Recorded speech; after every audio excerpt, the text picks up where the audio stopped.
Young tiger junior NTR Koratala Shiva combination లో తెరకెక్కుతున్న దేవర cinema నుంచి తాజాగా గ్లిమ్స్ విడుదలైంది. 80 సెకండ్ల నిడివితో విడుదలైన ఈ గ్లిమ్స్ ప్రేక్షకులను ఎంతగానో ఆకట్టుకుంటుంది. దేవర గ్లిమ్స్ తెలుగు వెర్షన్ అదిరిపోయే యాక్షన్ సీక్వెన్స్ తో ఉన్న ఈ గ్లిమ్స్ ప్రేక్షకుల అంచనాలను మించి మెప్పిస్తోంది. కొన్ని షాట్స్ లో ఎన్టీఆర్ ఇచ్చిన ఎక్స్ప్రెషన్స్ వేరే లెవెల్లో ఉన్నాయి.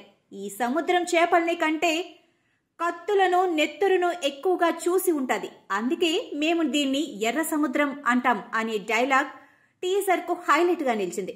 నిమిషాల్లోనే వేలల్లో లైక్స్ వస్తుండటం గమనార్హం. దేవర సినిమా యాక్షన్ సీక్వెన్స్ లు వేరే లెవెల్లో ఉండబోతున్నాయన్న క్లారిటీ వచ్చేసింది. కొరటాల శివ ఈ సినిమాతో ప్రేక్షకులను మరో ప్రపంచంలోకి తీసుకెళ్లనున్నారని అర్థమవుతోంది. అనిరుద్ బీజియం ఈ గ్లిమ్స్ కు హైలైట్ గా నిలిచింది. గ్లిమ్స్ లో జూనియర్ ఎన్టీఆర్ మినహా మరెవరికి పెద్దగా ప్రాధాన్యత దక్కలేదు. నిర్మాణ విలువలు మాత్రం ఉన్నతంగా ఉన్నాయి. పాన్ ఇండియా సినిమాకు కావలసిన అన్ని లక్షణాలు గ్లిమ్స్ లో పుష్కలంగా ఉన్నాయి. దేవర గ్లిమ్స్ లో యంగ్ టైగర్ జూనియర్ ఎన్టీఆర్ నట విశ్వరూపం చూపించారని చెప్పాలి. సైఫ్ అలీ ఖాన్ ఈ సినిమాలో విలన్ గా నటిస్తుండగా జాన్వీ కపూర్ తండ్రి పాత్రలో శ్రీకాంత్ నటిస్తున్నారు. తారక్ ఈ సినిమాలో 2 లుక్స్ లో కనిపించనున్నారని తెలుస్తోంది.